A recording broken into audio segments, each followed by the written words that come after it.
Guys, today I have the opportunity to speak with one of my favorite YouTubers of all time, Easy Gamer. Well, thank you. Easy. That was nice of you. Yeah, that Easy. was nice of you. Thank you for having me over. It was a fun day of hunting. Awesome. Yeah. First thing I want to ask you, do you know what the very first game you ever played was? Oh, Mario, Tetris, NES game. Which one? NES. Was it Mario or Tetris? I mean, Mario. Yeah. Mario is what I remember the most, but Tetris was pretty close to that too as well. And what is your thing against retro collecting? Why don't you do it? What kind of question is Why you don't go you from do one it? thing? What's your favorite game? Well, because you say your first game was Mario, Tetris on the NES. Let's face it, most collectors, they're collecting based off nostalgia mainly. Because, I'll tell you, pretty much every game in my collection, a lot of it is just unplayable by today's standards. But I collect it because I used to play when I was younger, and it's just fun to collect for. But you don't do that. Not when it comes to stuff you played when you were younger.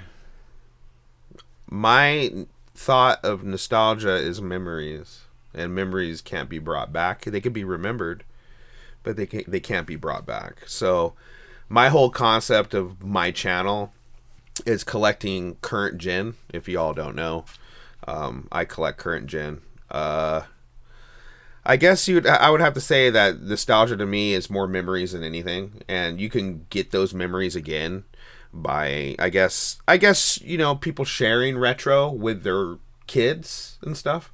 But I figure my children, they are kind of caught up with a lot of media and stuff like that. Well, not media, but gaming and movies and stuff like that. So I figured, why start them off in the back when we can just speed it up and move forward and stay current, and they can be a little bit smarter than teaching them older stuff first rather than jump onto the new stuff.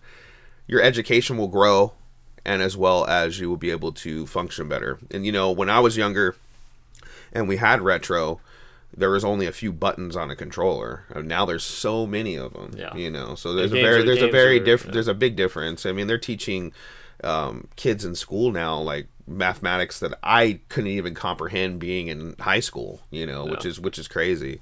So why not keep that trend going and make sure that my kids can enjoy the newer stuff rather than the old stuff? Do you think they could even be entertained by something like a NES nowadays?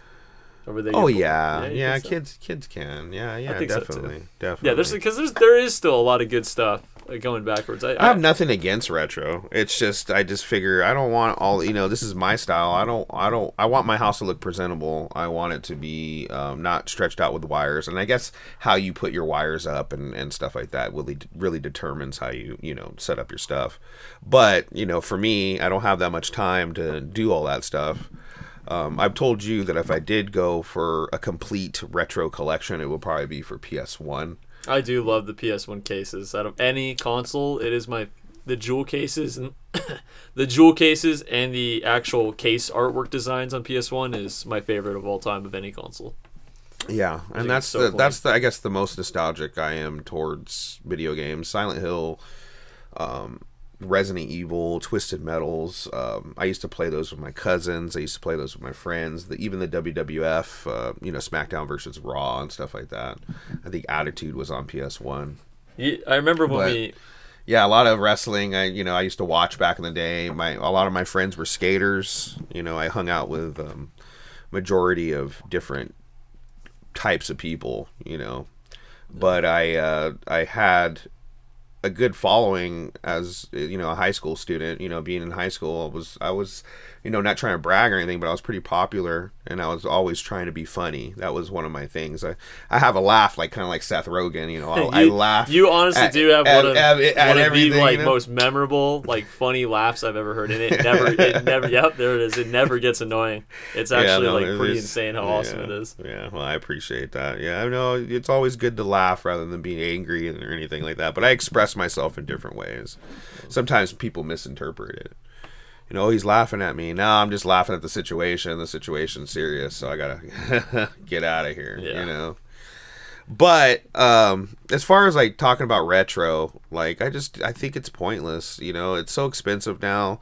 Going to buy a Metal Gear Solid is like going to buy Gal Guardians Yeah, on PS5. You know what I mean? Like it's the same price, $35-$40. You know what I mean? I mean, literally with Metal Gear Solid, you either pay $40 for Metal Gear Solid 1, or you pay like $30 for the MGS collection on PS5. So. Here's a perfect example. We have Metal Gear Solid 3 coming out. Okay, the remake. Okay, Metal Gear Solid 1. I don't know how much is that about. It's like a $40 game if it's in good condition. Good condition, $40 sold through Amazon or wherever you're selling it from. You can, I think, still technically you can buy it on the PS3 digital store for $6. There are still the wow. The PS3 store is still open and functioning. All the PS1 games they released on it are still available. That's what Sony is. That's why Sony is so amazing, is because they had that free. Well, membership. Because I don't think I'm drinking coffee here. I don't think those transfer to PS5 though. Like if you bought them on PS3, I don't think you can download those on PS5. Well, I don't think there was any PS3 games, but the majority of my downloads from when I was playing heavily on PS3 and had a major collection for it. I had a lot of digital games, and I re-downloaded most of them on the PS5. Like Twisted Metal Black, you just played today. Yeah, that was from when I downloaded it on PS3.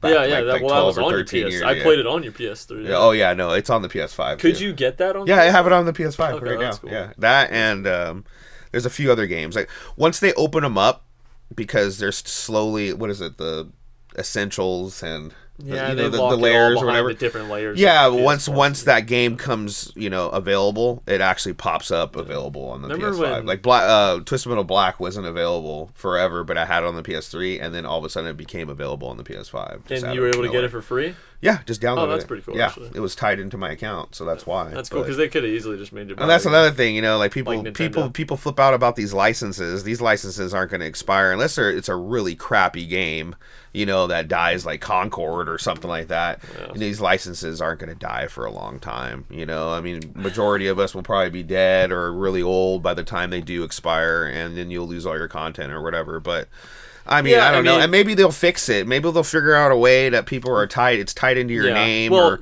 just the way the market has moved. It's only kind of a fringe minority of people who really, really care about physical preservation and having full game content on their discs. Because if that wasn't the case, then they really wouldn't be able to get away with doing this, because sales would be so bad, because people would be so fed up with buying incomplete games or digital downloads that their sales would suffer. But they really haven't. So they don't have an incentive not to, because it makes them a lot of money. And the ease of use, it's more of a principle thing with people. It's not so much an actual functionality thing, because for the most part, these licenses don't really expire. The only one who's really bad about it is Nintendo. Yeah. Because they straight up, they're pretty strict. They shut down their servers quicker than anybody, it seems like. They're pretty strict. The 3DS is done, the Wii was done, the Wii U's done, the 3DS is done. Who knows? Maybe Switch 1 will be done in another 5 years. Who knows what they're gonna do? But I don't deal with any of that crap. The digital content is a love and hate relationship, because the stuff is tied and very easy to get to. It's very, very convenient for you to just push a button and boom, the game is on. But at the same time, you have it in the back of your head that these servers will shut down and all of a sudden you're stuck with nothing. That's not the case, especially if you download multiple games, you're going to be busy for a while. It doesn't matter. And then whatever physical games you have too as well, So right, it's on you if you're buying digital games. It really is. I think as long as you are aware of what you're getting, and you're aware that you're not buying a product when you buy a digital game, you're utilizing a service. You are getting the convenience of Sony giving you that game for however long they decide, and they're giving it to you in a very easy, digestible way. And as long as you recognize that, hey, that's just what it is, it's basically a long-term rental, then cool. And for most people, and you know what, I've bought digital games before. I used to play a lot of PC games, and that's all digital. So it has its place. Going back to my example before I'm going to forget about it, but Metal Gear Solid is a $40 game in clean condition. What is it sealed? How much do you think it is? About $100? It's probably 100 or more. Let's just say even bill. I don't know. I don't know the numbers. $100, if you found it sealed, maybe a greatest hits would be 100, but I bet you a black one would. Buying a brand new Metal Gear Solid 1 will cost you more than buying the brand new remake. Yeah. Of Metal Gear Solid 3. Yeah. And what would you rather have, to be honest? I would rather have the Metal Gear Solid, because I think that's cooler. Cooler, but for an experience wise, I mean, you told me in one of your videos, I saw one of your videos. You said I played Silent Hill, and Hyphy Gold was even like, "Oh man, he said that about Silent Hill. It's so nostalgia to me." I didn't like it. Okay, you didn't like it because of the choppiness, the way the voice acting is. It was pretty much just the controls, because I don't mind bad voice acting in games. In fact, I think it's kind of endearing. And honestly, graphically, I actually liked the graphical and the art direction of Silent Hill. I like what a lot of PS1 developers did with the technology. A lot of them played into the technological limitations, and honestly, a lot of the texture work is really good in a lot of PS1 games. But it was mainly just the controls. I really hate tank controls a lot. Like the old Resident Evil style, right? Any game where I can't have like good, just 3-dimensional control over a character, I just hate it. I really hate it. So yeah, any of the Resident Evils on PS1, Silent Hill. I found out recently that Parasite Eve 2 has tank controls. Not the first one. The first one controls beautifully. But so I'm not looking forward to playing the second one. But regardless of that, yeah, no, it was mainly a control issue. But yeah, I mean, other stuff like the voice acting was kind of crappy. Yeah, Dino Crisis is one I tried to play. Dino Crisis remake. That's what I tried to play Dino Crisis. There is a game called Project Violet or Mission Violet or something like that. It's supposed to be dinosaur based, and it comes out in July or August or something like that this month. There's a spiritual successor for freaking every franchise nowadays, but yeah, no, I mean, I have nothing against retro. I think retro's cool as well, and having that kind of stuff. It just I'm not. It doesn't get my muffin going, I guess, or cooking or whatever you want to call it. You know what does is when I see a nostalgic game reprinted on the PS5, because who wouldn't want it for their newer hardware? Whenever I got a DVD and Blu-rays came out, I always wanted the Blu-ray because the Blu-ray was a better picture, better sound, better quality, and it's the same thing with games, especially if they're going to remake them and put them on. I mean, there are some games that run crappier being ported over to a more current system than others. I understand that. But majority of them are going to run smooth, Switch 2, PS5, Xbox, whatever you want to use. Switch 2, my favorite console ever. Wait, why? Why don't you like it? A multitude of reasons, but it just, I don't know, man. Number one, I don't even really care for the Switch to begin with. I know you have like a collection with 20 games, something like that. Not even. I have like 9 games for the Switch. I don't know. You haven't played it. That's why you gotta play it more. Yeah, I'm gonna play it when this video is coming out while I'm on a trip, and I'll be playing it while I'm on that trip. But I think you'll enjoy it. Yeah. I think I'll enjoy the games, but I don't know. It seems like Nintendo's just been doing the same thing for 11, 12 years now, because the Switch was basically just the Wii U but better, and now the Switch 2 is just the Switch but better. But isn't that what you want? Isn't that what people want? People want better quality items. I do want that, but not for $500. $450. $450, but if you want to play $450, but if you want to play a game, then you're already over $500. I mean, that's common, man. I mean, the think about this: the PlayStation 3 launched at $599. Yeah, and they lost big time. Oh yeah, they did. They got punished for doing that. They got beat by Xbox. And I'm hoping. Yeah, they did get beat by Xbox in the beginning, but Sony course corrected pretty hard. I mean, the PS3 within 3 years dropped down to $300. Okay, did you like the Wii? I mean, I liked it back in the day. Yeah. No, I like a lot of Nintendo stuff. It's just I don't like what they're doing nowadays. I mean, I just don't get behind the lock, the licenses, the game all that key stuff. Cards, and codes in a box, and all that crap, and also get them being codes in the box have been happening. Them being the first ones to introduce $80 games, that's insane. I would never pay $80 for any game. Not brand new MSRP at least. But people forget that games were $80 back in the 90s. Some were, yes, that is true. And some were $50. I remember $49.99 a lot during those times. Yes. $49.99. So if you think about it, with inflation and time that has gone by, games should be well over $80. Okay, inflation has absolutely had an effect on the rising game prices, but you also get less nowadays than you would have back then. Take something like Legend of Zelda: Link to the Past. in when it came out, 92 or something. Take that brand new, which was probably what, 60, maybe $70 when it came out. Probably $59.99. Maybe 60, and take that versus a $80 game nowadays, and like Zelda. First of all, you get that nice cardboard box, which was definitely more expensive to produce that back then than a small plastic case. You got multiple manuals, inserts, a map. The cartridges were more expensive back then, so like things just cost more to like. The per capita cost of a game back then was more expensive, and now games are more efficiently created. There's less packaging. You get no manuals. The discs are much cheaper to produce than cartridges, and yet they're more expensive. So like, well, I mean, it's almost as if inflation is just sort of like, I don't know. I get what you're saying, 100%. In that sense. So like, I mean, yeah, having a cardboard insert. I guess you could say the people back in the day used to really put time into boxing their product, selling their item, and really promoting it in commercials or on cameras or whatever you want to call it, newspaper articles or whatever. But nowadays, you know how many people work on video games, how much effort that is another problem. It's not just an inflation issue. It's just that games are just more expensive to make because they're so bloated with development costs. Yeah, and then on top of that, everybody wants to save $1, so they're going to make things less appealing to people but have the same effect, if that makes sense to anybody. But there are still games that you can get that have manuals. And then in my personal opinion, I brought this up in the PlayStation They Did podcast one time with Sean in there, and he was talking about how cardboard and stuff is like very hard to take care of, and over hundreds of years or 20 or 30 years, sorry, not hundreds, but 20, 30 years, obviously there's going to be some wear and tear unless you're really careful with it. But if you really think about it, the cases that you get nowadays are so cheap and so brittle and easy to break, and I mean, paper inserts I think are going to be well worth more than some of the cardboard that's out there. Maybe that's in my because that stuff gets water damaged so easily. It could be water damaged.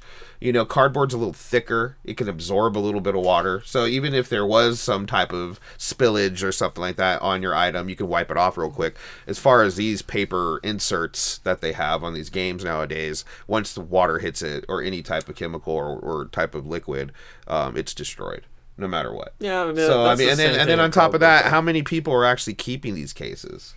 I mean, of these new games that are coming out. I think people are better about that nowadays than they were 20 years ago. I feel like when we find like PS4 stuff and Xbox One stuff, like people more often than not have cases for them than compared to like older consoles. But because I think most people nowadays are much more price conscious in general. But people understand more nowadays that like video games have value because they're more valuable nowadays than they were 20 and why years is ago. That? There are plenty of reasons. The why is not as important as what is just objective reality, in that they are more valuable. But anyways, I can tell you why. Yeah, why is that? Because everybody knows about them now. Yeah, well, knows and is interested. They're only. I mean, people, dude, the majority of. I'm not talking crap about people who are out there, and believe me, like there's a lot of things that I think that are completely opposite of what other people think. But I'm gonna be real with you guys. I'm not gonna bite around the bush here. A majority of people who collect nowadays only do it because they saw us do it. When we were younger, somebody. When we were younger, we were considered nerds or losers because we played video games. There wasn't no this is very intelligent stuff. It's the same thing with my uncle. What my grandma used to tell him. I remember him telling you that story. He said, well, why are you drawing cartoons? You're not going to make a living drawing cartoons. Yeah. That's not what you do back then. Now it's different nowadays. Everybody's in on the loop. They saw how valuable video games were. They started jumping on the bandwagon, and that's what happens, and then things get inflated, and people, increase prices because they speak about certain games that have value, and, it gets spread out to other people, and then other resellers who don't play video games or even collect video games see value in it, and they want to do it too because they want to make money off of it. And the majority of people who did that, they don't realize what they did. They don't realize the spread of how it affected everybody, especially collectors. I do. You know, I am now considered a reseller. I understand your guys' point of view. I understand the collector's point of view. I know there's money in it. I know people want to do it to make money, and that's fine. You know, I accept it. I accept that. You know, I have no problems against any other YouTube reseller, a video game guy that's out there, or girl. You know, I just think people just kind of just destroyed it for collectors, and you know, it happens. You know, things get destroyed and things get replenished. You know, if we didn't have Phoenix Resell, Chase After the Right Price, any of those guys, Pixel Game Squad, we wouldn't have had a SoCal Retro, or those kind of events that we can go to where we can trade and do those kind of things. So there's no hard feelings on anybody, you know, but I just feel like you guys don't understand what you guys really did. You know, it's like when someone tells a secret to somebody and it gets passed on, and by the time it's at the end of the loop, it's just blown so far out of proportion.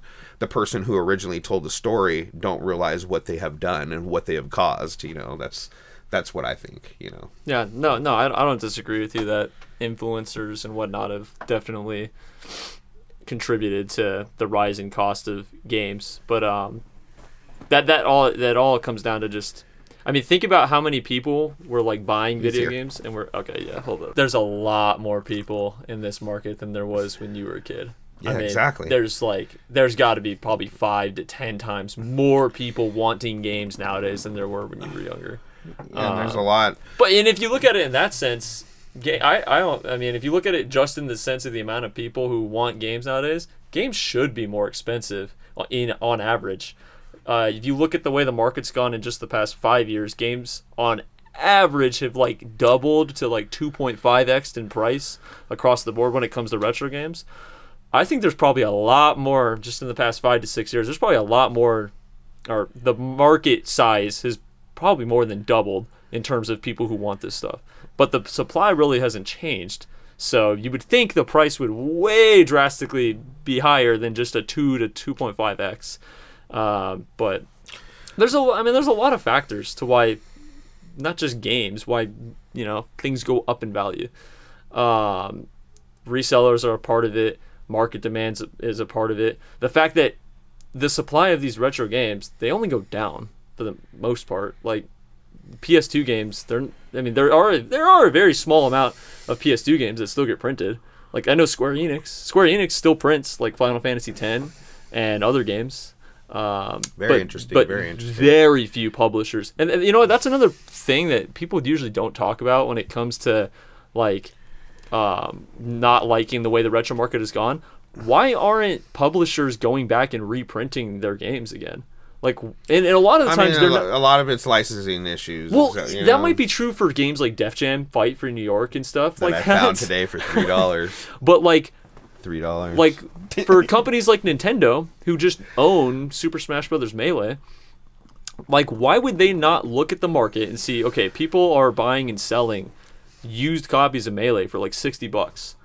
Why would they not go and be like, well, why don't we just curb the market and either release it digitally for $30 or $40 or something like that, or just reprint it and sell it for $50? They would totally destroy the market and make a ton of money doing that, but they choose not to do it. And almost every publisher they opt out of trying to curb the market. And that's always not confused, but has boggled me. Like the quickest way, like the number one way I think the whole resale market would drastically change is if the publishers just decided, well, why are we going to let these people like take advantage of our old games, and why wouldn't we just curb the market? And why wouldn't Konami re-release Silent Hill 1 because or Silent Hill 2 or Silent Hill 3? I can tell you why. It's the turnover rate. There's people who are publishers of certain games that weren't publishers in the 90s or in the 2000s. Majority of people get fired or laid off or change companies, and so those certain games that were made and released and the certain deleted scenes and stuff like that was put in a vault, and the vault is held by these certain people that won't release it, and then the certain people change off, they die or something happens, and another person takes over and like, oh, we have all this stuff in here, we have 13 unreleased Tupac tracks, what are we going to do with it? You know what I mean? Yeah. You know, it's similar to that aspect in gaming, you know, for gaming. What I really think is they should, because the fact that there's a lot of value in retro. And if they I'm did just shocked put, that they haven't. and that's why I like Limited Run and all these other companies, because they went to the effort, like, hey, we're going to ask these guys, could we take your game and could we put it on a cart? Is that okay? Yeah. And depending on what it is, like one that I got recently was Beyond Good and Evil. If you guys haven't played that game, that's one of the best PS2 games you could possibly play, besides like Dark Cloud and Twisted Metal Black. But anyway, that game right there is like a perfect example. It was just released on the PS5, and I was very, very stoked to get it. And I was stoked on it totally, because it's just one of those games that I played a lot when I was younger, and like you want that nostalgia, but I'm saying I don't want those wires stretching across my TV. I don't want my kids to trip over my wires or anything like that, and then I have to go buy another PS2 because someone kicked it. I don't have breakaway cables like Xbox did, but. Yeah, having those new games on those old games on a current gen platform is just amazing to me, because it's more amazing than some of the new stuff, because the effort that they took to build that game from scratch originally was probably it took a lot of people, it took a lot of money, but to redo it in the same way 20 years later, having to have respect for those people who originally made the game, you have to. You're on thin ice no matter what you're making. Silent Hill 2 remake, Metal Gear Solid 3. No, remake. I get that from a passion perspective, but I mean, let's face it. These are companies at the end of the day that are driven by making a profit, and there's a lot of money on the table. Like, they would not have to put in a lot of effort to port a lot of these games. In fact, there's a lot of fan projects out there that are decompiling games and porting them to PC and stuff. Like, I get it from, I guess, brand protection, IP protection standpoint, but I feel like there's just so much money on the table that these publishers just aren't taking advantage of, and I just don't get it for a lot of it. Especially for stuff like Silent Hill, where Konami owns the rights to those games. I don't think there's any there shouldn't be any licensing issues with the Silent Hill series. Like, do they use copyrighted music, or is it all just No, it's all done by one dude. The only publisher I know of that goes back and actually reprints games. I can't remember his name. Akira Mercarana or whatever. I don't know. Cut that part out. Creator name, but I ain't cutting nothing, dude. Anyways, the only publisher I know that goes back and actually reprints games for the old consoles is Square. They reprint PS1 games, they reprint PS2 games. There's some companies, I don't know for sure if they reprint PS3 games, but I know at GameStop we always see like the new reprint game, whether they found old stock or something. But there are a very small amount of publishers that actually go back and that's why like games like Final Fantasy 9 and 10 and others that Square have reprinted, they're not really valuable. And I think it's not only because they were printed a lot back in the day, but also because there's a very healthy and new supply of those games that constantly get entered into the market. And so it's a circle of life. I get it. Yeah. I don't know. I mean, to me, like, just remasters are great. Even reprints are great, but majority of games reprinted back then are like, you don't see, like, it was a lot harder to collect a full set. It is a lot harder to collect a full set now than it would be back then. Yeah. But I don't know, like, the people who are making us wait for certain things, I think there's reasons for it. Maybe there's not a functioning engine that they're using correctly, or maybe it's just not. One of the main games I wanted to get a remaster was Time Splitters. I'm a huge Time Splitters fan. That's what pretty much created COD and all that stuff, with all the perks and stuff like that. 007 GoldenEye, the original makers of that, Perfect Dark, same people. But the way I feel is mainly, if you're waiting for a reason, you're waiting for a reason. The reason why we never got a remake of Silent Hill 2 is because they weren't ready yet, and I guess the wait was, worth it. Konami's specifically, we keep going back to Konami and Silent Hill. Konami was a strange case because they were making so much money, and they still are, with their ping pong, with their pachinko machines and their slot machines, that they kind of just ignored like The the gaming real video game yeah. market for a while, because they're like, well, we can make a bunch of money just making easy casino games. Why would we care about real games? So they've only kind of recently gone back into actually making. Really, they're just making a bunch of remakes. They're not. Have they released like a real game yet? They did the Silent Hill 2 remake. They're making the Metal Gear Solid 3 remake. They did the re-release of the Metal Gear Solid games. Have they made like an actual new game yet? They're captivating on the market right now by doing the remakes. You know, they're just trying. I know they're making that new Silent Hill. Yeah, they're trying to stay afloat.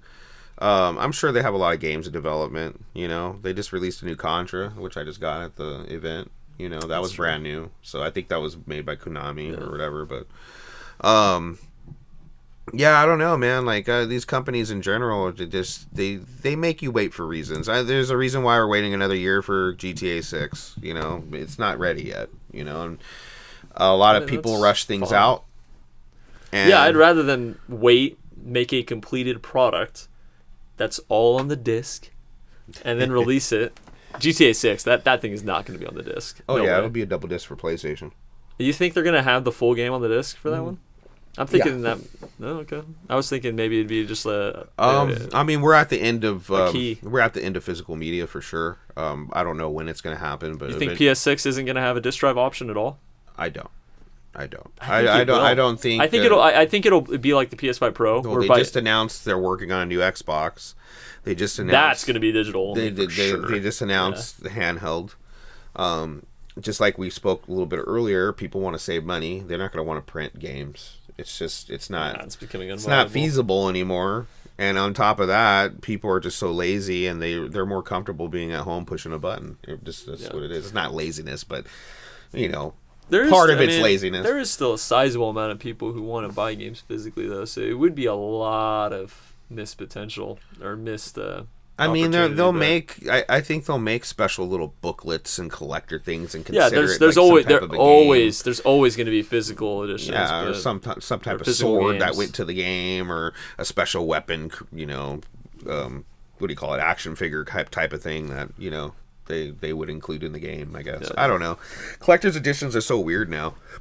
I've never collected collector's editions. I used to have a majority of the PS3's collector's edition library. Put it that way. I don't even do steelbooks. If it's not just a black label regular released game, I don't collect. One of the ones that I was really happy with was the Demon Souls, the big box. I had that for a long time. I came across that at a yard sale before too. I had mine sealed. I had the Resistance 2 big box. It was like this big. Dang. Yeah, that was cool. Do you know what the rarest collector's edition you have is? In here? Yeah. In my collection? Right now. I know the Death Stranding baby thing is pretty rare, but I don't know. I know my before I got rid of it was The Witcher 3, the statue to that. It had a chip in the tail, and I didn't want it no more because it was out and getting brittle because it's so dry out here where I live. And I ended up trading it for 3 collector's editions and something else. The value was a little bit more than what it was worth at the time, but it was worth about $600. That's insane. Honestly, I think it's the Resident Evil 7 house, and I don't even have the box to it. It's just the house itself. Yeah. That was one of the items I traded for The Witcher. Yeah, but that's probably the highest I think I have in here. I don't know. I could be totally wrong. There's probably some ridiculous collector's edition. I mean, I had Samurai Jack on the Switch. Yeah, I just got that from Double Mint. You know, you got freaking every Switch collector's edition. No, I don't have every one. The one I really missed out on, I think, was Breath of the Wild. I have the deluxe. I had that one at one point. The sword one. I sold it, yeah. Are you serious? Yeah, it was a part of when I bought my first big collection. It was a part of that. Wow, I would have sold you half my collection for that. No, I'm just that'd be insane. No, that was something I wanted. I wanted that Master Sword. Yeah. But I know the Shadow of the Colossus one, the big box thing, is actually worth something. Yeah. No, I have a lot of collector's editions. As far as what I know is worth the most, I probably don't know, to be honest with you. Well, not even necessarily what's worth the most, but what's just like super rare, I guess. But I mean, the Last Guardian, that little figure that it comes with that stands on top of Trico's head. What's his name? The guy for Eco 2 or whatever. Eco guy. But yeah, maybe that. I know, like I said, the baby to Death Stranding, I got that in a trade as well. I don't have the box to that. I wish I did. But no, but the most valuable game to me is going to be the Shadow of the Colossus. Yeah, because that's one of my favorite games of all time. If you had to, so PS1 and 2, if you had to have one PS1 game in your collection, what would it be? One PS1 game? Yeah. Would it be Silent Hill 1?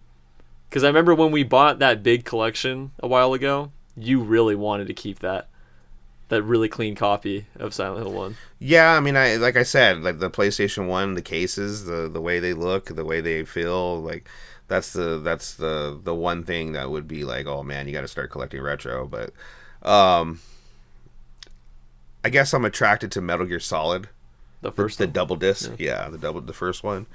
Dino Crisis, Silent Hill would be one. Marvel vs. Capcom would be another. The very first Tekken. If I had like just a starter set, I guess you could say. But if I had to pick one game, it honestly probably would be Twisted Metal 2. Yeah. because the replayability is just amazing on that game. Yeah. What about single player? Silent Hill over Resident Evil for sure. Yeah, I agree with that too. I'd much rather. You didn't like it when you played it, so you can't. I didn't like it, but the world and environment and themes of Silent Hill are much more interesting to me than Resident Evil. At least, I mean, Resident Evil. That's what's so great about those stories. The stories are good because the fact they're like Final Fantasy. They never really tie into each other, but they do in certain ways. Yeah, and they're always different. And that's what I liked about that series. Resident Evil had the continuation going, Yeah. But Resident Evil is a bit more teensy bopperish. But anyways, if you had to choose, okay, what about one PS2 game? What would it be? Would it be Shadow of the Colossus? Probably Shadow of the Colossus because I played that game over and over again. I never got bored of it. That's a good one. I don't know if you guys can tell, but I like games with unique stories. I don't like stories that you kind of know what's going to happen and predict it. Shadow of Colossus was that for me. It was different. Silent Hill is the same thing. Twisted Metal is the same kind of thing because if you guys ever played Twisted Metal, Calypso, he grants one wish to whoever's the winner of the competition, and he always screws them over. So like one guy was all like, yeah, I want to be famous all around the world. He takes his face and stretches it all around the world. So those unique stories that don't really end happy but can end happy, I guess. Silent Hill is twisted, I don't know. Spoiler alert, like you end up killing. No, don't. I haven't played the game. You haven't? Oh, no, sorry. I want to play it one day. You don't even like Silent Hill. I don't know. Maybe I'll play it one day. Yeah, I'll play it when when the Silent Hill community decompiles it, releases it on PC, and they make it so that it actually has usable controls. Maybe I'll play it one day. Shadow of the Colossus is one of the most best endings you can ever possibly get. Don't spoil that one. That's a game I really want to play. You should play it, man. Play it on PS4. Don't play it on PS2. No, I have the PS3 HD version. May play that. Again, play it on PS4. Or actually, if you have a PS5, put the PS5 disc into the PS4 disc into the PS5 and play it that way. The remake's better than the original, you think? Oh yeah. You're biased though. You think all the remakes are better? Oh, of course. They're not all better. No, just I was amazed with Shadow of the Colossus graphics back then, and I was by seeing a big difference in a good remake. You know what I mean? Like, it's hard to get good remakes, And it's almost impossible. Resident Evil 2 is one I still haven't gone back and played, but I heard it's one of the best remakes you can possibly play. Don't tell that to Gat Cognac. Why, he didn't like Resident Evil 2? I don't remember. He didn't like the remake. Oh, he didn't? What he said in his videos. Well, I mean, he didn't like Silent Hill 2 remake. He hasn't even played it, but, I liked it. I don't know. Everyone has their own opinions. But yeah, like... It just takes so much effort to try to copy and make it better. Yeah, I know. To make it better. Yeah. Well, that's the thing I don't like about remakes is most remakes are of games that were already really good. And to me, the purpose of a remake is to fix the mistakes of something that was flawed. Correct. And it's like if a game is already great and timeless, why are you bothering remaking it? Most of the time most remakes are either going to make it just as good and maybe it has better graphical fidelity, not necessarily better graphics, because there's a lot of remakes that come out where they just don't understand what the art direction was supposed to be in the previous games, and they just destroy it, and it looks ugly. A great example of that. That's true, but not so much in games. It's more true in movies. No, it's when true. they make in games. sequels or something like that, they destroy what the originality was. I get that. In Like games, they always improve. No, there's like something I like believe that. There's so many very rare, bad remakes.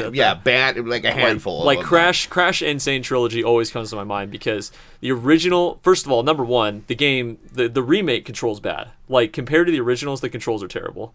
So that's just already like done because it's a platformer. It's a platformer. You have to have good controls in a platformer.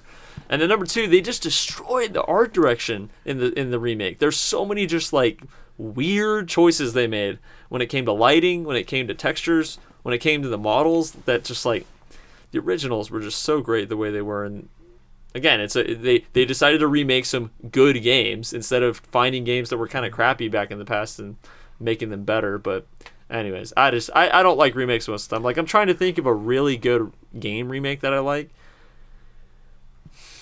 We've had 20, 30, 40 years of game development and hardware development. I don't know.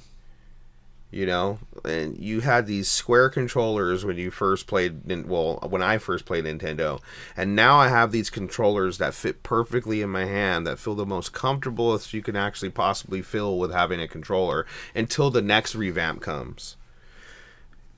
Correction always comes, it doubles each time, 8, 16, 32, 64, and the corrections come too as well. So I really believe that a lot of games that are made nowadays are going to be very well developed, more than they were back in the past. Well, I agree with more developed people. For sure, because they have more tools at their disposal. But something something like Mario Brothers 3, all that needs is a D-pad and 2 buttons. Like that game doesn't need anything else. They made that game with the technology in mind. They didn't try to make Call of Duty Black Ops on the Super Nintendo, and it's just like is an unplayable mess. Like they made Mario World because that's what they could do at the time, and they perfected it. There are some games that come out too early. Like I'd say something like I don't know, what's a good example? No, like Bubsy 3D is a good example of something coming out too early. They tried to rush a product out and curb the market and try and make a 3D platformer before they really knew what they were doing. And then, Mario 60. Honestly, I'm going to call it right now. I don't think Mario 64 is that great of a game. I think there's a lot that it's kind of not great in it. Like graphically, I honestly don't think the controls are that great in Mario 64. That controller for just sucked. And the controller on N64 sucks. Nintendo 64's, I don't even know what they're thinking. Yeah. Have three hands. things. I know you're supposed to use 2 at a time. Yeah. But it's so awkward. I can understand, but you can see the development of ideas were there already. Sure. They're already having the hybridness, I guess you could say.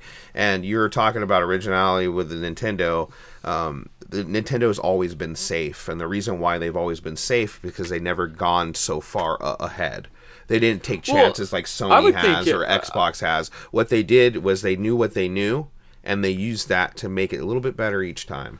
And that's why Nintendo has always been in the game, and that's why they always will be in the game. Yeah, I was always a Sony pony, man. I loved PlayStation more than Nintendo, but I see Nintendo's strategy, and Nintendo's strategy is epic, man. The way they have everything lined up, they just kept making it better. So you got the Wii U, now you got the Switch, now you got the Switch 2, which is good. But the Wii U sucked, though. I mean, if you really think of the technology of it, it did not. It's just no, people it did. Didn't buy it. It was half baked. The Switch is what the Wii U should have been. But that was a totally different time. Yeah, well, that's the problem. Is they tried to make the Switch too early before they could, and they had to compromise and make the Wii U basically because the way the Switch operates with its handheld to home console thing, the way in the Joy-Cons, like that's what the gamepad should have been. That's what the Wii U should have been. But they couldn't make that at the time. The Wii is probably one of the most, I don't know if it is or not, I know PS2 is, but the Wii is probably one of the most sold systems at that time for them. Most, yeah. One of the best Nintendo systems ever sold. So they're trying to copy and keep it the same as the Wii. Yeah, and that was a problem because too many people didn't realize that the Wii U was different. And I don't know, like the gamepad functionality just isn't that interesting. Like using a gamepad with the second screen with the screen. Most games didn't even really take advantage of it. I mean, I don't pay attention to the history, but I'm sure that the people who were making the system, the hardware and the design of it and stuff like that, they're like, okay, the Wii U didn't work, but we have an idea here to where it could be similar to the Wii U and also be a portable console, you know. Yeah. And I think that's where they got the idea. I mean, the Switch wouldn't have existed if the Wii U didn't exist. No, probably not. So no, probably not. But that's where I say I don't think Nintendo always plays it safe. Oh, they always play it safe. In my eyes, the Virtual Boy. I mean, that's not playing it safe. I mean, the Wii. I mean, on paper, the Wii. Virtual Boy. The Wii is not playing it safe. Like, that console was vastly different than anything else that had come out at the time. Motion control gaming wasn't really a thing. They pulled a different audience. They pulled a lot of old people with that console. Yeah, casuals. You know, people trying to keep themselves healthy. And, I would say Sony is probably the safest out of all of them. They literally just make PlayStation 1 because they and then take PlayStation chances. 2. They take chances What other they than take a chance Nintendo. on? They took a chance with Blu-ray. Totally. That whole war was very, very difficult. I was around during that time. Okay. The HD DVDs came out and Blu-rays came out. That was a leap they took. That was just a chance. True. Because everyone was so used to DVDs. If they heard the word HD DVD, they would most likely go over to that than to Blu-ray, which is totally different. But what happened was it went the opposite way. Well, that's because Blu-rays were better than HD DVDs. I mean, they were pretty much the same at that time. It's just, I guess they had more layers so you could store more information. I'm pretty sure they were cheaper to develop and they could store more data. What, Blu-rays were? Yes. Yeah. Well, there you go. That's why they won, I guess. Yeah. But I mean, like, I'm talking more just from like the hardware perspective, and not necessarily the format of the disc and whatnot. Because I'm pretty sure they went to Blu-rays just because it was going to be cheaper. Like, I'm pretty sure because most games were getting to sizes that were really big. Yeah. So it was probably because think of how many 360 games require multiple discs. Is there any PS3 game that requires multiple discs? Was it Rage? It has like 4 discs or 3 discs. I think it has 5 on Does it really? 360. Yeah, there's some 5 discers on 360. But PS3, I don't think there's a single PS3 game that requires a double disc. No, except for like compilations. We didn't really see that until The Last of Us 2 and Red Dead Redemption with right now with PS4 and stuff, and that's why I say GTA 6 will be 2 discs. Yeah, I mean games are like just absolutely ridiculously large nowadays to a fault in a lot of cases, but yeah, I think the Blu-ray move was more of a cost-saving measure in the long run. Sure, probably more expensive at first, but could you imagine modern consoles using DVDs nowadays? That'd be insane. Oh, no. I mean, like, imagine trying to fit, like, The Last of Us 2 on DVDs. Well, you need, like, 12 DVDs. The more the technology grows, the bigger the games will be. They're not going to print discs anymore. They're not going to print cartridges. They have no space to. Right now, that's what the main problem is with the whole key card thing with the Nintendo, is that they don't have these cards that have certain amounts of space they don't want to pay for. That's true, but that's Nintendo's intentional choice to do that, because they're not letting developers have any cheaper alternatives. Well, I mean, they're not giving them the 16, 32, 8 gigabyte cartridge options. And they're pushing it. Then if they're pushing it, then we're just going to see digital a lot sooner than you think. And I guarantee you, the revised Switch 2 will probably have one that will be no cartridge slot and one that has one with it. It'll be like the light and the LED. They'll take the bezel away and all that stuff. Same thing with PlayStation 6. I really don't think if there is a disc drive, it'll be an optional. It'll come out just like the PS5 Pro did. Yeah. No disc drive on it. You can probably switch the colors or whatever, but because I don't think they'll ever abandon like the PS4 family. Like, I think PS4 discs will be playable forever. On every PlayStation and that's console. Getting back to the whole licensing issue with games that are coming out now. I think a majority of these games will continuously be able to be played for a long time, more than the older games would be able to be played. Until 20, 30 years from now. Most of those cartridges will rust out if they're not taken care of or not put away safe and stuff like that. But as far as discs, I think they last. There is disc rot that does happen. We'll really see in the next 10 to 20. I think I feel like in terms of disc rot, I don't think very many PS1 games have disc rot problems. I mean, if you don't take care of your stuff's going to get damaged. If you take care of your stuff, it won't. I think the worst console I've seen with like damaged discs is honestly probably Wii U. Whatever Nintendo used for their like proprietary Blu-ray discs for the Wii U sucks. Well, Dreamcast is very sensitive as well. Yeah, Dreamcast discs are super is a sensitive. very sensitive console. But those Wii U Blu-rays, man, they have like they can read burn discs, but they can't read their own discs. Yeah, it's terrible. I've had a lot of issues with very clean-looking Dreamcast games that just don't work. Well, I've seen a lot of people talk about hacking the Wii U or hacking an Xbox more than I see talk about hacking a PS3 or hacking a Nintendo. Well, the thing is with the PS3, at least, especially if you have a backwards compatible one, what do you need to hack it for? It can play every PS1, PS2, and PS3 game. Like, is there really a reason to hack it at that point? Like, with the Wii U, it's Nintendo Switch. If you hack it, I guess they do hack the Nintendo Switch. Yeah, there's a lot of the library on Wii U that you can't play that you can unlock by modding it. Like, GameCube games is a good example. Like, I don't understand why they didn't make it so that you couldn't play GameCube games via the disc on the Wii U, because it can play Wii games perfectly. Like, why couldn't they make it so that it could play GameCube? The Wii and the GameCube architecture are so similar. Like, that was an intentional choice, that they could resell you the games in the Virtual Console. I mean, the Virtual Console has existed since the Wii. True, but yeah, they couldn't put GameCube games on the Virtual Console and the Wii because it's just more convenient. They don't want to reprint the memory sizes. They don't want to reprint these games on current gen platforms unless they're from a limited run company. Yeah, no, because they want to sell you them digitally. Yeah, they make more money. Yeah. But that's the thing, is like a lot of these companies, they're not really giving you that option. Like, there's so many games that they own that they just don't re-release digitally. Nintendo is famous. I mean, right now with the Switch 2, the GameCube library is only 3 games. But you know what? Actually, Nintendo is the biggest culprit of this. Why don't they make it so that you can just buy all of the Pokemon games digitally? They have the rights to them, and it's not like there's no way they don't know how big the Pokemon secondhand market is. There's no way they don't know that people resell and buy Pokemon games at over $100. Like, why would they not see that and be like, oh, well, why don't we just like let people buy them digitally for $40? Dude, they would make so much money. If they re-release the Pokemon games digitally, it'd probably be the fastest, best-selling digital games of all time. I just don't get why they don't do it. I don't know. I'm hoping the reason why there's always one guy in these companies, and this one guy has a lot of pull that say, hey, you know what, these physical games are going to be worth something later, and maybe we should just release batches, kind of like how they do the Disney Vault. Every once in a while they'll release, some remakes. But like, these Pokemon games have been out for so long. Like, why don't they do it? I don't understand. Like, they're losing out on so much money just from a money perspective. Like, why don't they do it? I think the turnover, man. The turnover of the employees, the people. By the time this gets pushed up into the the high powers that sign the paper and say, let's do this, let's make it digital. All these digital games come out.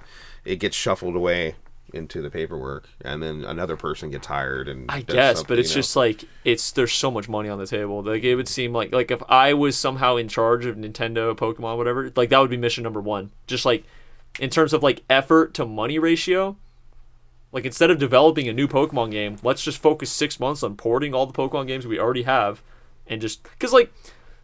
Sure, you can make the argument, maybe we don't have the original source code or blah, blah, blah, but like people run these games on emulators on their phones. Like, they're not hard. Run better. And they run better. So it's not hard to get these games to work. Like, you're telling me like a group of 3 neckbeards can, work some coding magic and make Pokemon Emerald run on my phone, but Nintendo can't spend a couple $1 million to port their Pokemon games to their own home console? That's just that's not a valid point. There is a lot of money in it, I think, too, but as far as, sorry, I got something in my mouth, a piece of coffee. It's almost like a conspiracy. Like, it almost turns into a conspiracy. Like, is like the big players in terms of reselling, like, paying off Nintendo to not re-release their games? That's absolutely ridiculous to say. But like, I just don't understand why they're conspiracy theories. I just don't understand why they're not capitalizing on this. But because that would destroy. There's a lot of things that people don't capitalize on, so. I guess, but it just seems so obvious to me. Like, it's so obvious and so easy. Easy? Very easy. Very easy. So, I got some questions for you. Yeah, what's up? GameStop. What about it? What do you think of them? I think they are a fantastic tool for people who absolutely understand their policies and want to get games affordably. But for the casual buyer who just wants to walk in and buy something, you're most likely going to get screwed by some sort of bad policy or some sort of bad experience at some point. And not at some point, pretty much guaranteed by something. Like GameStop I view GameStop as a tool, not as like a game store or something. What's your favorite place? It is, you know, when GameStop's having sales, it is my favorite place to go buy games because I understand their policies very well. I understand how to trade in games effectively there. I understand how to buy games effectively there. But the amount of effort and knowledge to be I know it sounds ridiculous, to be a good GameStop shopper, it takes a lot of time and experience and knowledge. Like your average person just walking into GameStop is not going to have the same, you know, the same quality of purchases as someone like us who has been doing this for years. Yeah, but I don't know, GameStop, I mean, I think it's like, I laugh at GameStop, I really do, because there's just so much mistakes they make all the time. Yeah, they make some mistakes. And and the funniest part is that, honestly, if they would be a really good company if they treated their employees a little better. You know, that's it. Just a little better. If they actually, like, I don't know, if they actually put the time in to improve their business model when it came to game reselling and whatnot, and making their stores good and having good policies, then they could really turn things around. I mean, I've walked into some GameStops that looked amazing. There are some GameStops nowadays that are really great stores, but I mean, it ain't a majority. It ain't even close to a majority. There's a lot more bad than there are are good. So many more bad GameStops than there are good. That is true. And I mean, there's so many dumb policies in GameStop that are still happening. Like why is gutted games still a thing in 2025? That's insane that they still gut brand new games. I just got a gutted game, the Gal Guardians game. That was gutted. First of all, if they're even going to gut a brand new game, they should at least convert it to pre-owned. Like, that's the very least they could do, because you're literally getting a pre-owned game when you buy a good game. It's not new anymore. And they could always lie and say, guess what? This just came in and it just got released, and look, we have a used one right here. Yeah, that's also weird. I don't know why they do that, but well, they make more money on used games than they do with new, obviously. Yeah, but if they get something in new and then they immediately cut it open and call it pre-owned, then they're technically just losing out on that. Originally started because back in the day with Software Etc. and Funkoland, when they took them over, majority of those stores put their games on display, like to actually look at, grab, touch, but a lot of theft started happening. So they started printing out cases, kind of like how Blockbuster did, and started putting them all over the wall, you know. But I guess sometimes when I was there, they would tell us to get the game because it was the last copy they had, and they wanted it to be displayed because if you don't see something, it's not going to sell, you know. But there's always a way to have that art printed out and posted onto the wall. So yeah, I don't really understand. Yeah, or just, you know, it's fine. You want to gut a game to have a nice case to display. You don't want to print it. You want the real nice artwork. Fine, gut a game. Make the gutted copy a pre-owned copy. Don't call it new. Don't charge, because you're not just paying the extra $3. You're also losing out on the pro membership discount. Because there's no pro membership discount on a brand new game, and you also wouldn't be able to utilize it with a pre-owned sale, like a buy two get one or a 4 for $40 or anything like that. So there's a lot of disadvantages to buying. And I wouldn't buy a gutted game unless I knew, unless you were going to play it or something. Well, no, I mean. No, not with me. I mean, there's a lot of games. You can't play all your games. Even I just know that some value is going to be there, and I'll buy it just to have it, because I know the value will be there. I mean, that's changed with me. Like, a lot of the stuff that I used to buy back in the day used to be the stuff I used to like to collect. Now I'm collecting it all just to try to keep it away from other people. But yeah, I don't know. I don't see GameStop going away anytime soon, if that's also what you were gonna ask. Yeah, something like that. Because they have too much money. Well, okay, yeah. GameStop as it currently exists will probably not exist in the next 3 to 5 years. It will change dramatically. It will change drastically. There's already toys in there. Toys wasn't in there before. Dude, I've been in some GameStops where it looks just like a trading card store. Yeah. Like 90% of the floor real estate. And they are focusing on Pokemon cards and stuff like that. So. I mean, today was a perfect example for that. We were there in line for a little bit because of the everyone wanted Pokemon. Yeah. Everyone was there for Pokemon. No one was there for games. There was like one person in line out of the 10. Funny is that Pokemon wasn't even as popular as it is now. Why did that happen? I Because people still don't found know value in it. But there's always been ups and downs to the Pokemon card market. Just like there were in games. It's the same thing. There was always ups and downs. I just don't know what happened in the past year with Pokemon, because all of a sudden it's just exploded. Because people started making money on it. Like it did. But people have always been making money with Pokemon cards, but it just all of a sudden exploded. No, because it was the niche people. The niche people. All this stuff got opened up when YouTube started coming out. People started talking about things. The same thing with cards. Same thing with no, you don't see people picking up collector cards anymore. I used to collect comic cards, comic books. And more people are starting to do it. More people are starting to pick up reels of old movies and scripts and stuff like that. People never did that before. Yeah. There wasn't so much social media that was out at that time. MySpace was out, Facebook was barely starting or whatever, but the majority of people who have access to the internet have all these resources now that they didn't have before. And I think more so now than any other point in human history, people are obsessed with nostalgia.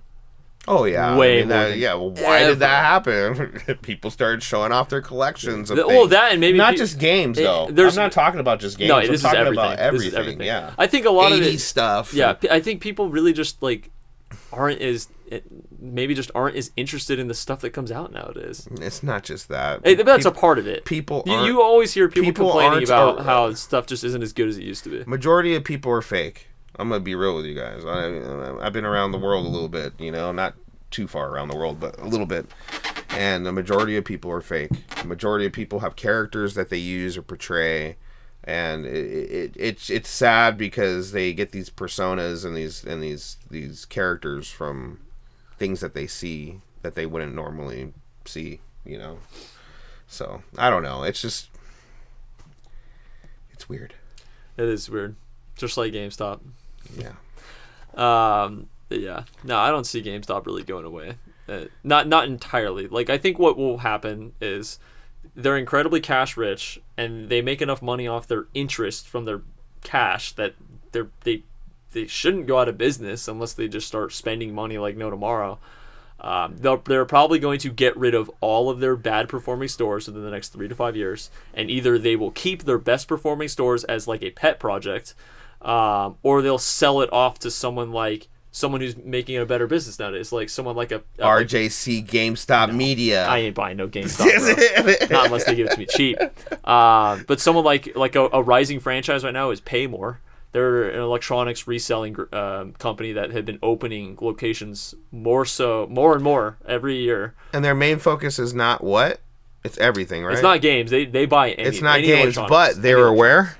At gaming, SoCal Gaming Expo. They did have a booth at SoCal. Why? Because they know video games make money. Yeah, they do.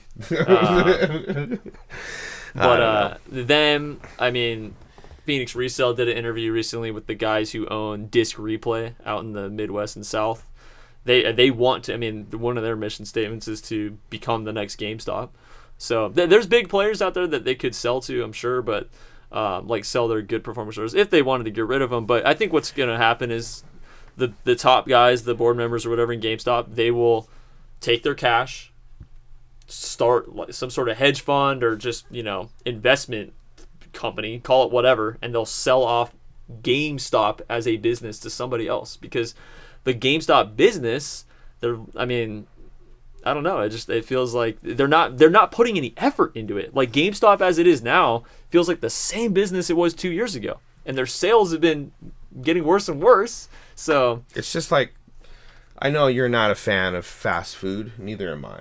Not paying for it. Well, are you a fan of fast food in general? No, I don't. I like to. To me, it's disgusting. Kids love it. They eat McDonald's and stuff like that. But you have these young people working the food. Not that they're not knowledgeable to do it, but a lot of people do not really take care of themselves until they're in their 20s and 30s properly. Until stuff starts going wrong. Stuff starts going wrong. Yeah. There's food poisoning, etc. It's the same thing with GameStop. It's the same thing. You have these young workers there. They don't know the authentic ways to check for authentic games. We dealt with that today, actually. The employees just not knowing how to check games and stuff. And there's certain ways to do things in order for you to get the correct functionality, I guess you can say, to get the flow going. Like, I mean, we had sat in line with somebody taking a trade for a couple hours when another employee was on it so quick, he got it done, or she got it done. I can't remember who it was. Like 20 minutes, you know, same amount of stuff. It just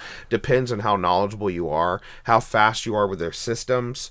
And, you know, it's a very simple system, too. They've been using the same technology forever, and they have the same computers that they had 20 years ago.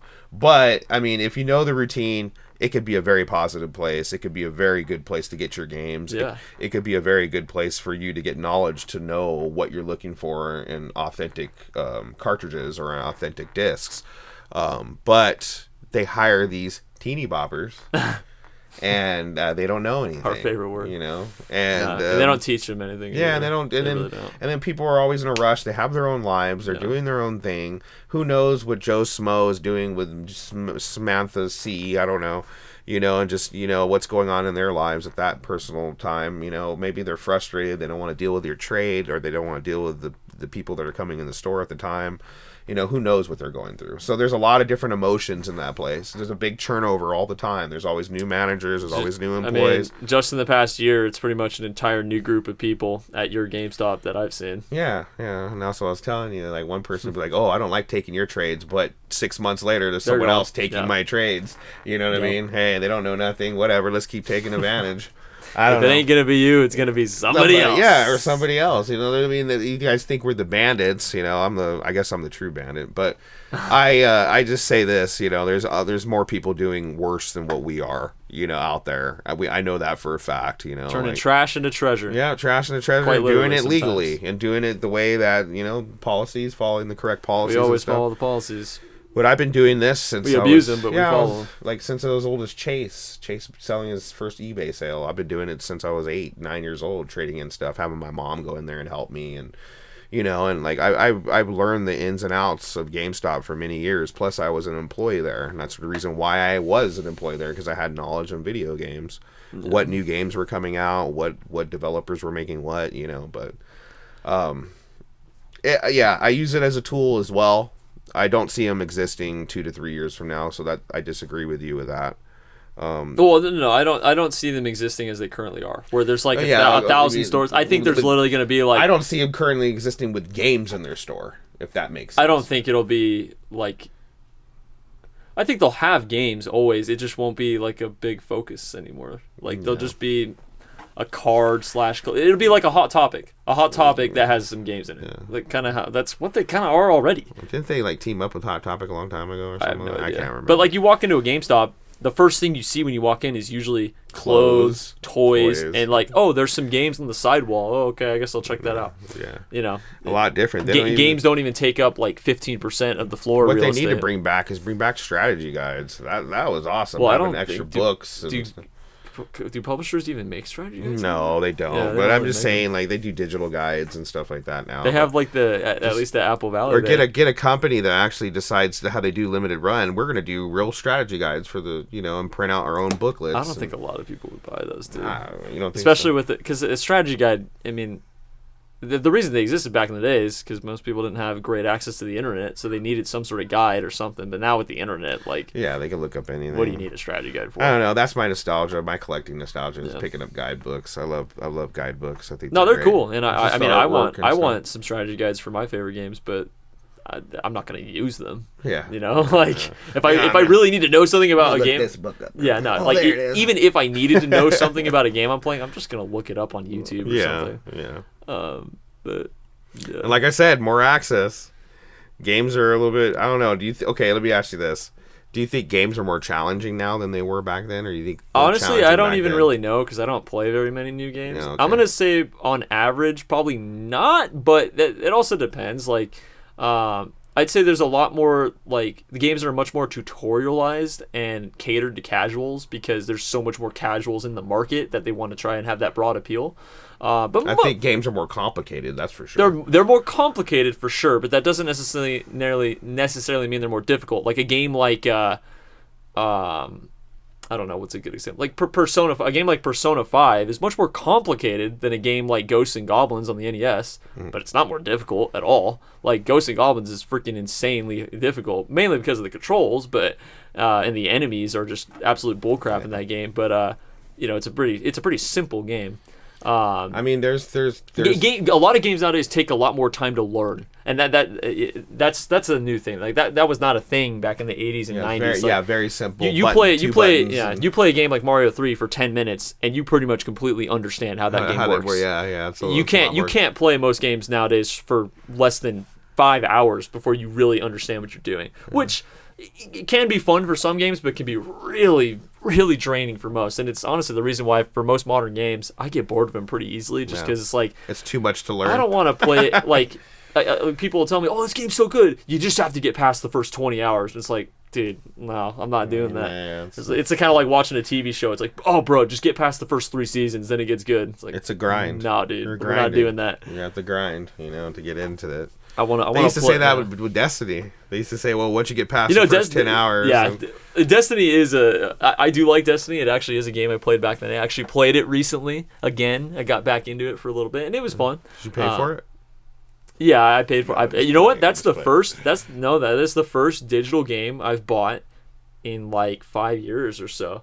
Wow. Because in order to play Destiny, you have to buy the DLC for it. So I had to spend $20 for the DLC on it. So yeah. Destiny 2? The first one, not Destiny 2. Destiny 2 is a giant mess of a game. So I actually went back and played the first one because I thought playable. Yeah, I thought the servers were shut down on it, but no, it's actually still a playable game. There's a small community that still plays it and likes it more than Destiny 2. Wow. Wow. Yeah, no, I actually went back and played it for like probably 10 to 20 hours, and yeah, it was decent. It was decent fun. Sealed Grail right there. Yeah, sealed Destiny. That's gonna hit $1,000 one day, more than cool. Let's talk about finds. Okay. What would you think your best find in your whole career of reselling is? And let me add this: is it something that you kept? Is there anything that you kept in the find? Okay, so I'd say I'll go with the value one first. So the most valuable find I ever got was, and I'd say like the funniest, was from GameStop. It was Dragon Ball Z Budokai Tenkaichi 3 Black Label Complete. And this was back when retro games were still relatively cheap at GameStop because they just reintroduced them. And a lot of the pricing for retro stuff was from their pricing from like 10, 15 years ago. So they hadn't updated it yet. But they misskewed, meaning they accidentally put the wrong game label on the game. They misskewed Tenkaichi 3 for regular Budokai 3. So instead of it being $100, which is already $50 below the market value, they priced it at $15, and it was also during a buy two get one. So I got it for $10, and I used trade credit, so it probably cost me like $5 to get Budokai Tenkaichi 3. So in terms of value, that's like my best find ever. 5 into 150. I don't think I've ever had like a ratio better than that. But my favorite find of all time, that's tough because like, was it with me? I'd say that NES score we got the very first time we ever hunted together is probably one of my favorite finds we ever had. Well, because it was number one, what are the odds of that? It was the first time I was collaborating. On top of that, I was freestyling because I have a lot of people out here. There's a very, very high competition in my area, and we all sell to double mint once in a while. So it's a very, we all look for the same stuff. So the competition was out there, and then on top of that, I don't know. Like it was just a weird. Double mint. We weren't selling to double mint during that time, but that's I'm talking about now. But it was a guy with a garage open, and you just randomly asked him. Yeah, I just yelled out the window, and he literally just had 50 NESs in his garage. Yeah, 55. That was insane. I'd never seen anything like that, and the fact that we were able to buy it, we didn't really know each other too. We didn't screw each other over, and we literally worked for like 6 to 8 hours straight. Oh yeah, that's true. Just get that whole thing organized and done. I was trying to sell everything in one day. Remember? And the fact that we made like $600 cash instantly that same day. We bought the whole collection for $250, and we made $600 cash the same day. That day was insane, and we'd never experienced anything like that before. Yeah, that was cool. It was cool. It was super cool. Yeah, that's probably like the I found funnest. big. I'm not like that, but I found big lots before I was recording and before I met you. And I'd found big lots like that too, but I paid up for them. Like I wasn't, Yeah, and so that's another thing that we could touch bases on with the whole paying up thing. I never was used to that. So me doing, that's just how it is. Yeah, I know that's how it is. That's how it is. But I still am trying to find $3 games. And today I found one. You know what I mean? So today, I mean, like, I guess it does still exist in some ways, but not the way it did for me back in the day. And the sad part is now that I'm doing it more for money now, is when it's not around. You see what I mean? When I was doing it more for my collection back in the day, obviously, majority of the stuff I collected, I got for free by trading, flipping, etc. Now that I'm depending on the money aspect of it, it's something that I do depend on now. So now I'm seeing it more openly. Like, oh man, there's so many people doing this, and it's so hard to keep up. That is true. You know, so hunting now for games is as hard as it ever has been. Yeah, for sure. Yeah, but on the flip side of that, selling games is as easy as it ever has been. True. So that's there is the flip side of it, and also games are worth more nowadays than they ever have been. Like, I mean, I can't compete with certain people. Like, you do sell on Amazon, so if we went head to head with each other, there's no way I can compete with you, because I don't sell on Amazon, as far as me picking up niche titles. Sure, there's a lot more that I can buy out there that you wouldn't be able to, just because the margins don't make sense. So I mean, those opportunities are short. But hey, you know what? With me, with other people. Today you beat me, like, in terms of buying. I always beat you. But anyways, no. The thing is, it's not a competition to me. To me, it's like this is how I feed. This is how I feed my family. Competition. Collaboration. Yeah. It's survival. It's survival for me. For me, it's still fun. Like, I still do all this because I have fun doing it. I don't do it out of necessity or real. I mean, the money is a driving factor to it. I wouldn't physically be able to do this if I wasn't, like, I'm not just gonna lose money every time I go hunt. But the hunting, the thrill of the hunt, finding things out there, finding new weird things to buy, like, that's the other thing that I've always been surprised by. I remember the first time, what did I buy? I remember, like, the first time I bought, like, a weird game that I thought, like, it was a sports game. I think it was probably it was like Madden 17 on 360. I remember when I bought that game, I was like, because it's worth like $20. I bought that game and I was like, there's no way I'm going to find a game or anything weirder than this to sell. And every month, I always find there's a new weird thing that I just randomly learn how to about. Most recently, I wanted to get, because me and Easy are going to do a video at some point this year, just playing all the PS4 launch games. And a couple launch games I needed to get were FIFA 14 and Just Dance 2014. And I just assumed, because they're, kind of crappy games, that they'd be worthless, but no, like, FIFA 14 and Just Dance 2014 go for like $30 on Amazon. And like, I would have never learned that had I not, wanted to get all the launch games. But like, that's a game, those are two games I've probably passed over hundreds of times just because I thought they were worthless. And but no, there's people out there that I mean, that's a fun thing too, is learning that, this is valuable. Wow, I didn't know that. NBA 2K14, Madden 25. It's a lot of the time it is just like weird crappy games that you'd never want to play, but there's people out there that want to play. And that's where a lot of it transitioned into collecting everything from collecting the things that you used to like, because back in the day, the stuff that I would pick up would be the stuff that I wanted to collect rather than the things that have value, and that has changed a lot, especially in collecting. You pretty much, if you're just a collector, you pretty much cannot find what you want out in the wild for cheap. It's pretty hard. Like, I'd say, like, if I did 10 hunts in a row, I might find 3 games out of those 10 hunts that I'd actually want to keep for myself. That I found cheap. Now, there's tons of games we see out in the wild that are like, oh, that'd be cool. I'd love to add that to my collection, but they're too expensive or something. We see games out there that we want, but whether or not they're a good deal. And that's why I collect the way I do. I collect the way I do because I know there's more of an opportunity for me to find a new game than it would be for me to find an old game, especially in the wild. I don't say GameStop is the wild. I say GameStop is shopping. But the way I do it is I go into the wild to find old stuff, and I take that old stuff, take it into GameStop or sell it online or whatever, and I create my collection by doing that. Yeah, you got to find your own way. Yeah, and people say it's the easy way. People say it's the hard way. Do it the easy way.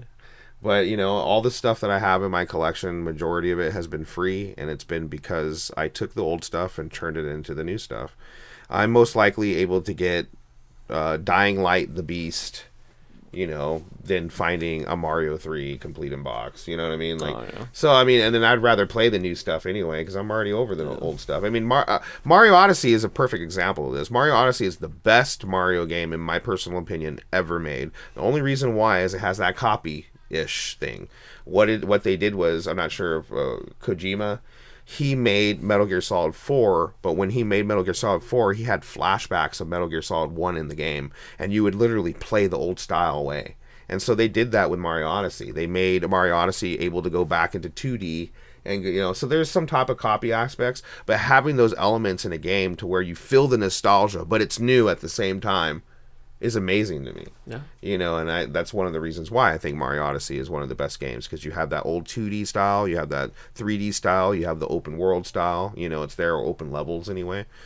But yeah, no, yeah, awesome. Radical, dude. You are the radical one. No. No, I'm not. Well, guys, just remember, when you're collecting games out there or reselling or whatever you're doing, do it the right way. Yeah. Okay, or the easy way. Or the easy way. Either or. Yeah. Well, Easy, thanks for talking with me. And as always... I'm not finished yet. Oh, you're not? I have some things I have to say. Okay, we'll get it out. What do you want to say? Thank you for watching, everybody. I'm Easy Gamerz. Subscribe to me.